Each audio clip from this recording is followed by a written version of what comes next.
ఏడాదిలో 2,00,000 ఉద్యోగాలు ఉమ్మడి జిల్లా కేంద్రాల్లో స్కిల్ డెవలప్మెంట్ సెంటర్లు యాదాద్రి స్పోర్ట్స్ స్టేడియంపై మంత్రి కోమటిరెడ్డి సమీక్ష అని ఈరోజు మనకైతే దిశ న్యూస్ పేపర్లో అయితే రావడం జరిగింది.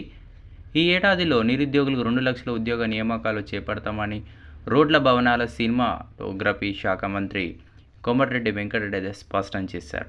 శనివారం సచివాలయంలో Yadadri Rayagiri multipurpose sports stadium నిర్మాణం కాంప్లెక్స్ నిర్మాణంలో పురోగతిపై మంత్రి సమీక్ష అయితే నిర్వహించారు.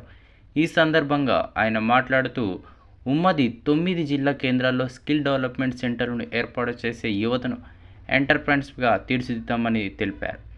యువత మానసిక శరీరం దారిద్ర్యం కోసం స్పోర్ట్స్ స్టేడియాలు ఇతర సౌకర్యం కల్పిస్తున్నామని పొంగులేటి శ్రీనివాసరెడ్డిని ఒప్పించి 10 ఎకరాల భూటెంకంపై తొలి సంతకం చేయించారని ఆయన గుర్తు చేశారు. అత్యధిక వసతులతో కూడిన synthetic athletic track, swimming pool, multipurpose indoor stadium ఉండేలా తగిన ఏర్పాట్లు చేయాలని అధికారులకు అయితే ఆదేశించారు. సో దీంట్లో అయితే మనకి తదితరులు అయితే పాల్గొనడం జరిగింది.